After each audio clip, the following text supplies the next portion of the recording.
श्रेष्ठ है और चंद्रमा नक्षत्रों में श्रेष्ठ है, उसी प्रकार प्रयाग सभी तीर्थों में सर्वश्रेष्ठ है। पद्म पुराण में वर्णित ये श्लोक जिस तरह प्रयाग की विशेषता को दर्शाता है, उसी तरह इस पावन क्षेत्र का गुणगान करने वाली अनेक पौराणिक कथाएं, किंवदंतियां एवं कहानियां आज भी जनमानस में प्रचलित हैं। ऐसी ही एक पौराणिक कथा है जो भगवान ब्रह्मा को प्रयाग से जोड़ती है। मान्यताओं के अनुसार भगवान ब्रह्मा को यज्ञ करने हेतु एक दिव्य स्थान की आवश्यकता थी, जिसके चयन को लेकर वे बड़ी ही दुविधा में थे। अपनी दुविधा के निवारण हेतु भगवान ब्रह्मा नागों के देवता महाराज शेषनाग के यहाँ पहुंचे और उनसे कहा, हे आदिशेष, मैं यज्ञ करने हेतु इस सृष्टि में एक ऐसा स्थान ढूंढ रहा हूं जो दिव्यता और पवित्रता की दृष्टि से सर्वोत्तम हो। क्या आप मुझे ऐसा कोई उपयुक्त स्थान बता सकते हैं जो सभी तीर्थों में सर्वश्रेष्ठ हो? जगत रचयिता को मेरा प्रणाम। भगवान, मैं धन्य हूं कि आपने मुझे इस योग्य समझा। क्यों ना आप स्वयं ही सभी पवित्र स्थानों का मूल्यांकन करें। ऐसा कीजिए, आप तुला के एक पलड़े पर सप्तपुरियों को रखिए और दूसरे पलड़े पर भगवान विष्णु के स्थायी निवास प्रयाग को रखिए, जिसका भार सबसे अधिक आए। मेरे विचार में वही सर्वश्रेष्ठ तीर्थ हो। इस मूल्यांकन के परिणाम स्वरूप प्रयाग का पलड़ा ही भारी रहा। इस तरह प्रयाग की प्रधानता सिद्ध हुई और तभी से इसे तीर्थों का राजा कहा जाने लगा। आज भी ऐसी मान्यता है कि भगवान ब्रह्मा ने गंगा नदी के पश्चिमी तट पर 10 अश्वमेध यज्ञ संपन्न किए थे। आज उस स्थान को हम दशाश्वमेध घाट के नाम से जानते हैं। भगवान ब्रह्मा के अलावा इंद्रदेव, वरुण देव एवं सोमदेव ने भी प्रयाग क्षेत्र में ही भगवान विष्णु की आराधना करने हेतु यज्ञ किए थे, जिससे उन्हें भी श्री हरि का आशीर्वाद प्राप्त हुआ। प्रयाग शब्द में प्र का अर्थ है प्रकृष्ट और याग का अर्थ होता है यज्ञ। इसलिए इन दो शब्दों से बना प्रयाग सबसे पवित्र स्थान माना जाता है। प्रयाग ही संसार में एकमात्र ऐसा पावन क्षेत्र है जहाँ 3 पवित्र नदियों का संगम होता है। इस संगम का भी एक अनूठा महत्व है।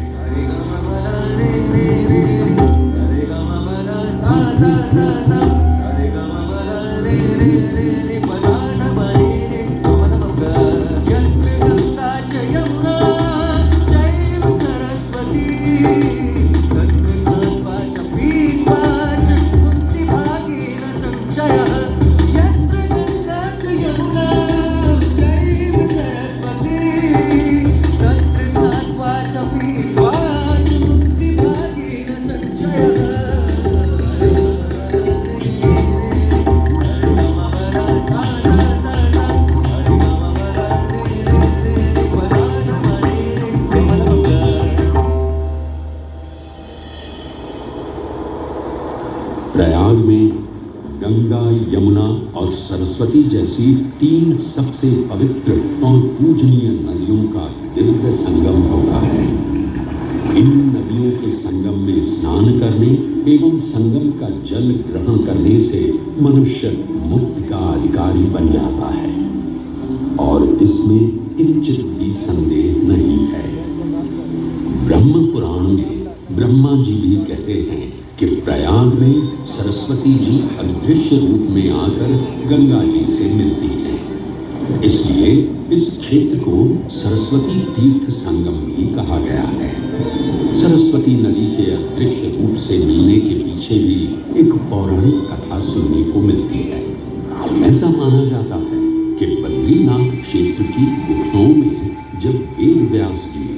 भगवान गणेश को महाभारत की कथा सुना रहे थे, तब उस क्षण सरस्वती जी हिम शिखरों से टकराते हुए अपना मार्ग बनाती हुई बड़ी ही तीव्र गति से बह रही थी।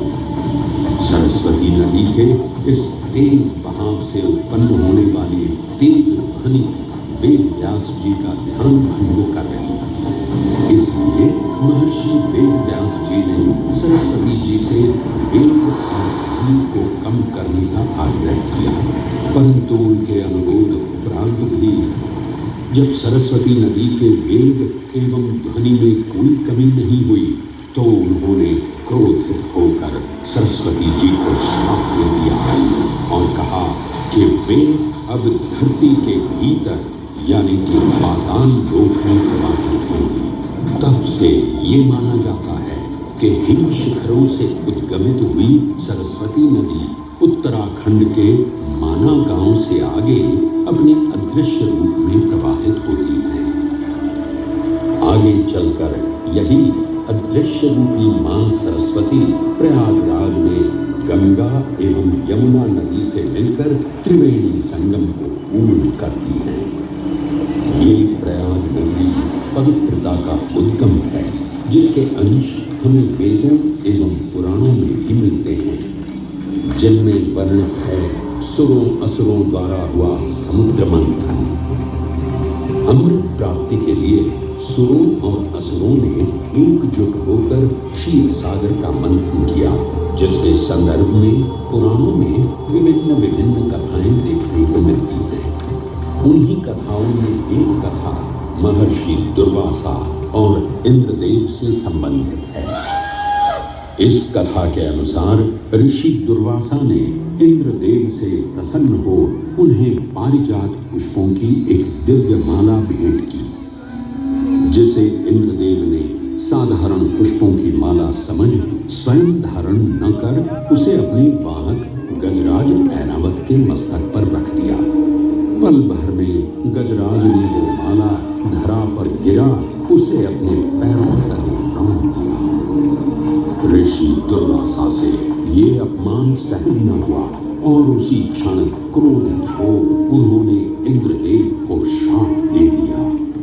हे अहंकारी इंद्र, तेरा इतना दुस्साहस कि तूने मेरा अपमान किया। जिस वैभव एवं शौर्य पर तू इतरा रहा है, क्षण भर में ही तेरा ये वैभव, प्रतिष्ठा, शक्तियां सब नष्ट हो जाएंगी। मैं अत्रि पुत्र दुर्वासा समस्त देवगणों को चिरहीन होने का श्राप देता हूं।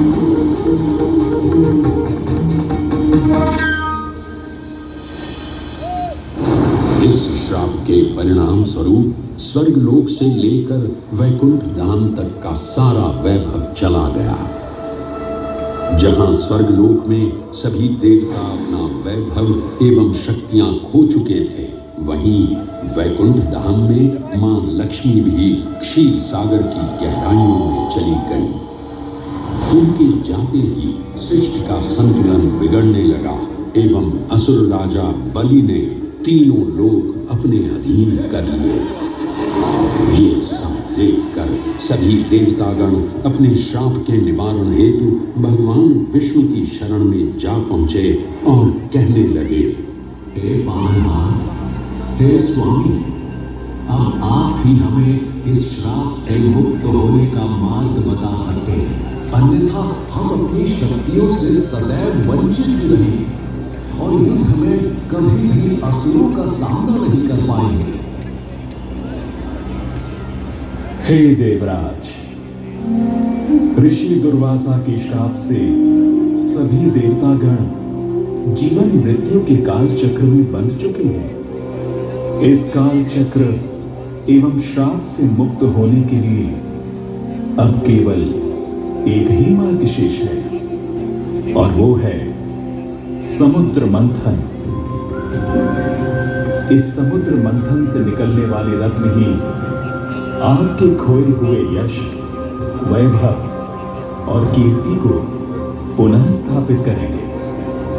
परंतु आपको इस मंथन के लिए असुरों के बल की भी आवश्यकता होगी, क्योंकि उनके बिना यह समुद्र मंथन संभव नहीं है।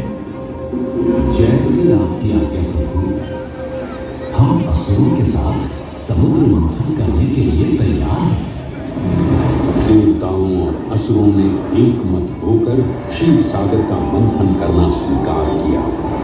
जहां मंदार पर्वत मथनी के रूप में आए तो वहीं वासुकी नाग को नेति की भूमिका मिली। भगवान विष्णु ने स्वयं कूर्म अवतार धारण कर मंदार पर्वत को उसका आधार प्रदान किया। क्षीर सागर को मथना शुरू किया गया और 14 रत्नों में सबसे पहले हलाहल विष उत्पन्न हुआ। उस विष के प्रभाव को कोई भी देवता या असुर सहन करने में समर्थ नहीं थे। इस कालकूट विष से सृष्टि का विनाश हो सकता था। इसीलिए इस आपदा से बचाने स्वयं देवों के देव महादेव प्रकट हुए और उन्होंने इस विष का पान किया। ये सब देख मां पार्वती ने विष को भगवान शिव के कंठ तक ही रोक दिया। इस कालकूट विष के प्रभाव से महादेव का कंठ नीला पड़ गया और तभी से उन्हें नीलकंठ के नाम से भी जाना जाने लगा।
हलाहल के पश्चात समुद्र की गहराइयों से मां लक्ष्मी का आगमन हुआ, जिन्हें भगवान विष्णु ने वरण करके अपनी अर्धांगिनी बना लिया।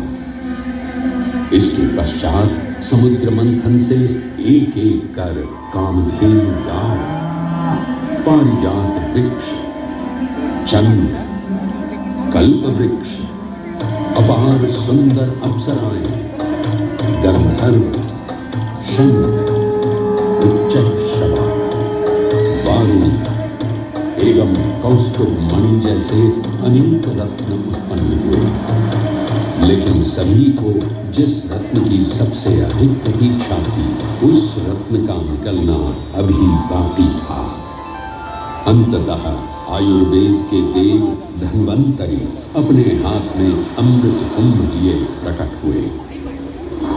अमृत कुंभ पाने की लालसा में सुरों और असुरों के मध्य एक घमासान युद्ध आरंभ हो गया। इसी युद्ध के दौरान स्वरभानु नाम का एक असुर अमृत कुंभ को अपने अधीन कर पाताल लोक की ओर चल दिया।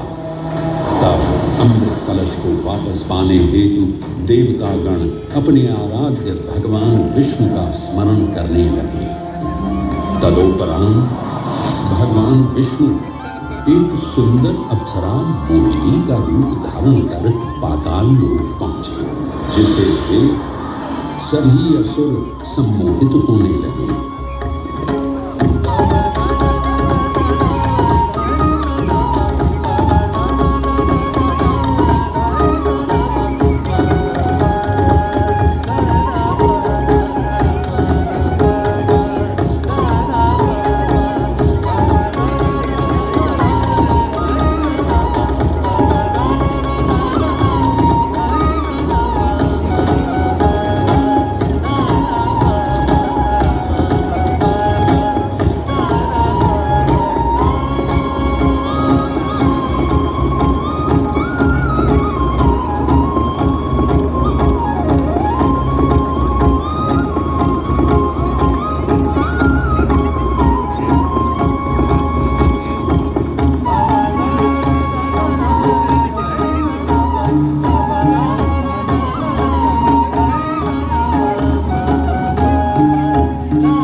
चीख कहां से आई है?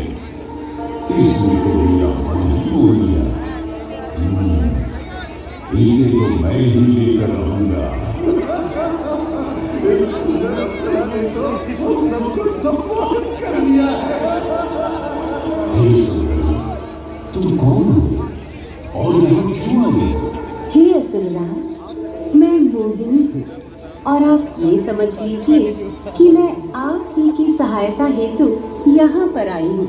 हमारी सहायता है, परंतु वो कैसे सुंदरी? मैं आपको ये ज्ञात कराने आई हूँ कि अमृत की असली शक्ति और गुण तो कलश के तल में विद्यमान है, जबकि ऊपर तो केवल जल मात्र है, जिसके ग्रहण करने से ज्यादा कोई लाभ न होगा।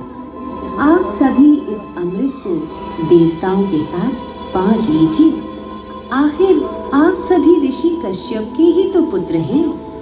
देवताओं के साथ अमृत बांटने से एक तो आपका वैभव बढ़ेगा और दूसरा जो अमृत का फलदायक भाग है उसे आप ही ग्रहण कर सकेंगे। हे मनमोहिनी, तुम सत्य ही कह रही हो, परंतु अगर हमने ये अमृत कलश देवताओं को दे दिया तो क्या पता वे सारा अमृत स्वयं ही ग्रहण कर लें और हम सभी असुर इससे वंचित ही रह जाएंगे। आप निश्चिंत रहिए, ऐसा कदापि नहीं होगा। मैं स्वयं ही सभी सुरों और असुरों को अमृत पान करवाऊंगी और साथ ही साथ ये सुनिश्चित भी करूंगी कि अमृत का फलदायक भाग आप सभी को ही प्राप्त हो। बस फिर क्या था, भगवान विष्णु की अपरंपार लीला आरंभ हुई।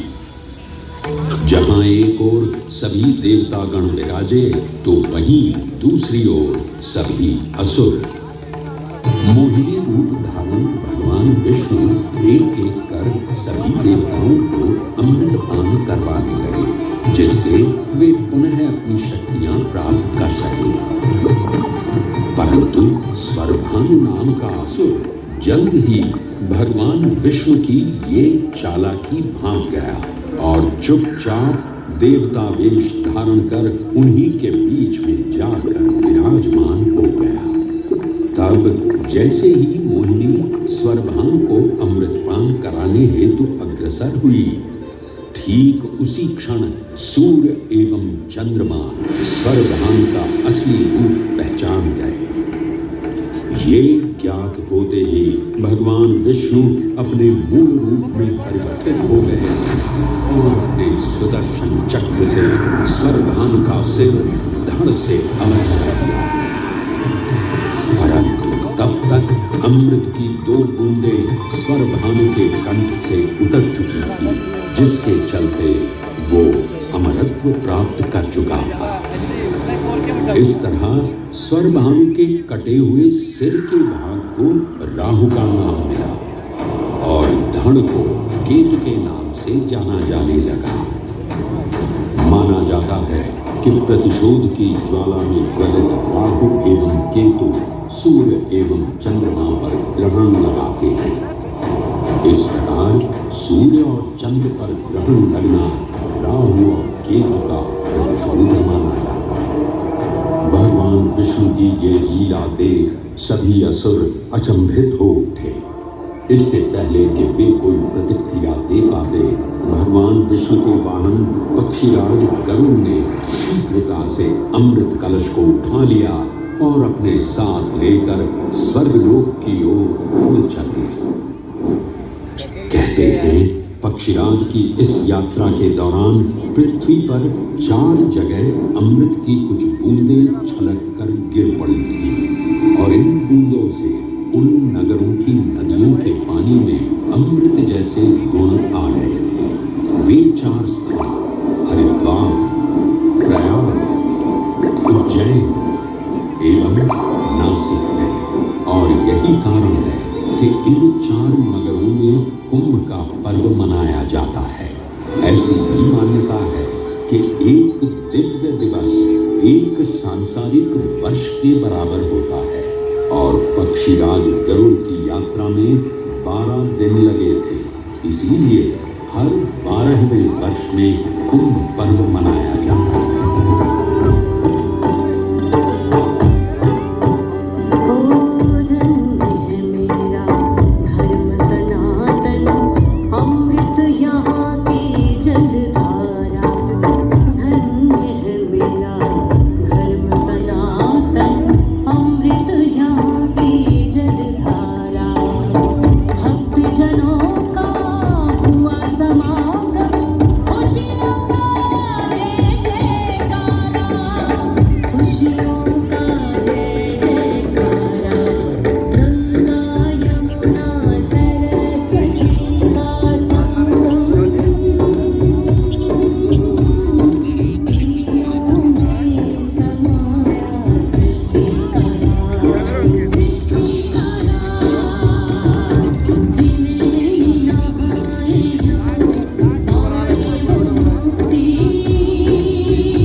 ग्रहों के अनूठे संरेखण से सुनिश्चित होता ये कुंभ महापर्व प्रयाग की भूमि पर उसी नक्षत्र में आयोजित होता है जिस नक्षत्र में यहाँ अमृत की बूंदें गिरी थी। गणनाओं के अनुसार जब बृहस्पति वृषभ राशि और सूर्य चंद्रमा मकर राशि चक्र में प्रवेश करते हैं तब प्रयागराज में कुंभ पर्व आयोजित किया जाता है। सनातन धर्म की प्राचीनतम धरोहर माना जाने वाला ये कुंभ पर्व भारत ही नहीं बल्कि विश्व भर से आए करोड़ों श्रद्धालुओं का स्वागत करता है। कुंभ पर्व केवल एक पर्व ही नहीं बल्कि एक तीर्थ का अवसर भी है जहां लाखों करोड़ों श्रद्धालु कल्पवास के नियमों का पालन करते हैं।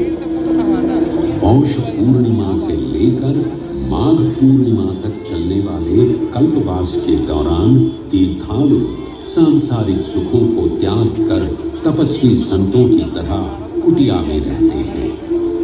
उनकी दिनचर्या ब्रह्म मुहूर्त में गंगा स्नान से शुरू हो संध्या वंदना और भजन कीर्तन जैसे आध्यात्मिक कार्यों के साथ रात्रि तक समाप्त होती है।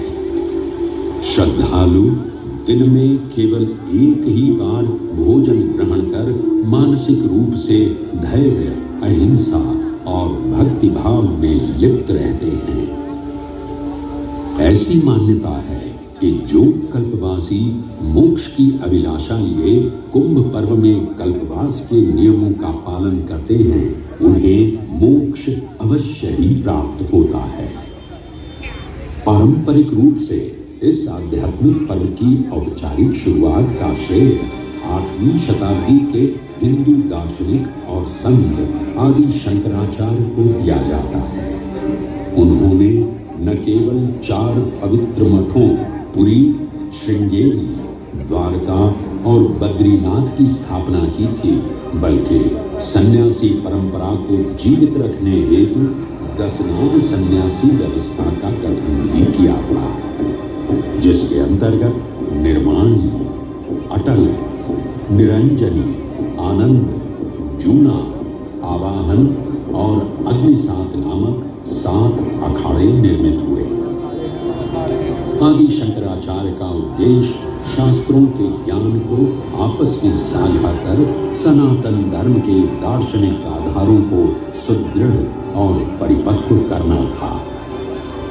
अतः धर्म की सभी शाखाओं को संगठित रखने हेतु आदि शंकराचार्य ने प्रयाग की भूमि पर कुंभ पर्व को पुनः आयोजित किया।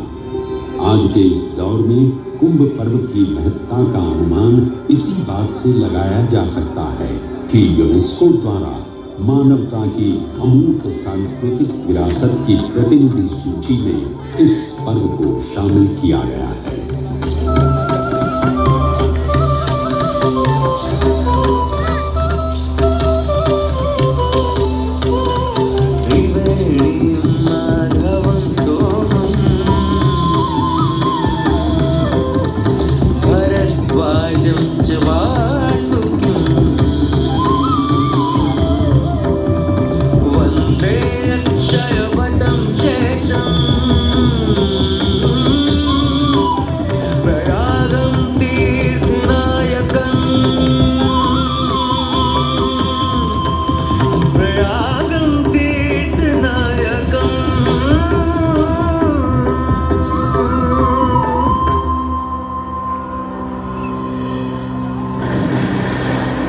त्रिवेणी, माधव, सोम, भरद्वाज, वासुकी, अक्षयवट और शेषनाग प्रयाग के इन 7 तीर्थ नायकों की हम वंदना करते हैं।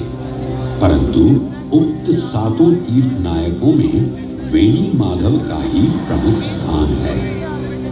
त्रिवेणी संगम में स्नान के साथ साथ श्रद्धालु वेणी माधव मंदिर में दर्शन कर भगवान विष्णु का आशीर्वाद भी प्राप्त करते हैं। मान्यताओं के अनुसार वेणी माधव इलाहाबाद किले के परिसर में स्थित पातालपुरी मंदिर में एक पवित्र अक्षयवट वृक्ष के पत्तों पर एक बालक के रूप में विश्राम करते हैं। पौराणिक कथाओं के अनुसार अक्षयवट एक शाश्वत वृक्ष है जो भगवान विष्णु का स्थायी निवास है, जहां से वे सृष्टि का पुनः निर्माण करते हैं। त्रेता युग में भी अक्षयवट वृक्ष का उल्लेख देखने को मिलता है। कहा जाता है कि भगवान श्री राम, माता सीता एवं अनुज लक्ष्मण अपने वनवास काल में इस स्थान पर आए थे। वैसे तो भगवान श्री राम का वनवास प्रयाग में श्रृंगी ऋषि को समर्पित श्रृंगवेरपुर धाम से आरंभ होता है। ये वही स्थान है जहां निषाद राज गुह ने भगवान श्री राम, माता सीता और अनुज लक्ष्मण को गंगा पार जाने के लिए सहायता प्रदान की थी। श्रृंगवेरपुर से प्रभु श्री राम ऋषि भरद्वाज के आश्रम पहुंचे थे। भरद्वाज मुनि बसहि प्रयागा गोस्वामी तुलसीदास जी ने रामचरितमानस में ऋषि भरद्वाज का निवास स्थान प्रयागराज ही बताया है। ऋषि भरद्वाज से त्रिवेणी संगम की महिमा सुन प्रभु श्री राम, माता सीता और अनुज लक्ष्मण त्रिवेणी संगम में स्नान कर तीनों नदियों का आशीर्वाद प्राप्त करते हैं। इसी कड़ी में एक प्रचलित कथा के अनुसार संगम तट पर ही माता सीता ने प्रभु श्री राम से महादेव और परम शक्ति मां पार्वती की आराधना करने की अपनी मनोकामना को व्यक्त किया था, जिसके उपरांत प्रभु श्री राम ने यमुना तट पर भगवान भोलेनाथ और मां पार्वती को समर्पित एक मंदिर का निर्माण करवाया था, जिसे आज हम मनकामेश्वर मंदिर के नाम से भी जानते हैं। त्रेता युग में स्वयं प्रभु श्री राम ने माता सीता के साथ इसी मंदिर में भगवान शिव एवं मां पार्वती की पूजा अर्चना कर उनसे आशीर्वाद प्राप्त किया था। महादेव के इस प्राचीन मंदिर से अगर थोड़ा आगे चले तो उन्हीं के अंशावतार पवन पुत्र हनुमान जी का मंदिर भी विद्यमान है।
ये एक ऐसा अनूठा मंदिर है जहां हनुमान जी लेटे हुए दिखाई देते हैं।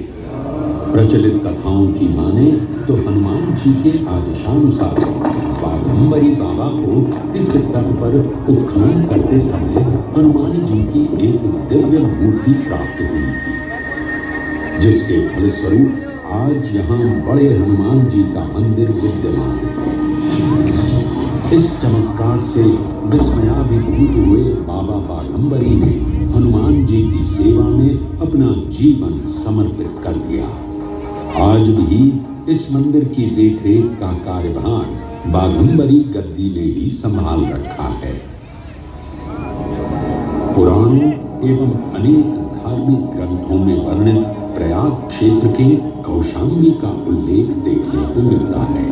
कौशाम्बी प्राचीन भारतीय वत्स महाजनपद की राजधानी थी। गौतम बुद्ध ने अपने तपस्वी जीवन के 6ठे और 9वें वर्ष यहीं बिताए और अपने अनुयायियों को कई महत्वपूर्ण धर्मोपदेश भी दिए।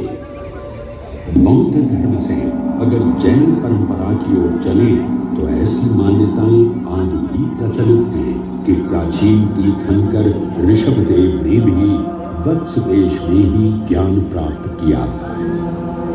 इसके अलावा 6ठे जैन तीर्थंकर पद्म प्रभु का जन्म इक्ष्वाकु वंश में राजा श्रीधर और रानी सुसीमा देवी के घर कौशाम्बी में ही हुआ था। यहाँ तक कि मगध सम्राट अशोक ने भी अपनी शाही देखभाल के लिए इसे अपनी उपराजधानी बनाया था। तथ्यों को टटोलें तो अशोक की लाट आज भी इस क्षेत्र में देखने को मिलती है। धार्मिक विविधता से परिपूर्ण प्रयाग क्षेत्र एक ऐसा अनूठा क्षेत्र है जहां ज्ञान का प्रकाश फैलाने सिख गुरु भी पधारे हैं। प्रयागराज के अहियापुर में स्थित गुरुद्वारा पक्की संगत साहिब इसी की एक बेजोड़ निशानी है। माना जाता है कि श्री गुरु तेग बहादुर जी अपनी यात्रा के दौरान 6 महीने इसी स्थान पर रुके थे। यहाँ वे प्रार्थना और ध्यान करते थे, इसलिए इसे तप स्थान भी कहा गया है। ये कहना गलत नहीं होगा कि त्रिवेणी संगम के तट पर गुरुओं और संतों की शिक्षाओं का अनोखा समावेश है। ये गुरुद्वारा पक्की संगत साहिब इलाहाबाद या इलाहाबाद के नाम से कुछ समय के लिए चर्चित ये प्रयागराज आज भी जीवंत है। धर्म और संस्कृति का अनूठा इतिहास संजोए हुए तीर्थराज प्रयागराज में वेणी माधव, शिव और शक्ति के विभिन्न स्वरूप आज भी विद्यमान हैं, जो इस पावन क्षेत्र को अद्वितीय बनाते हैं।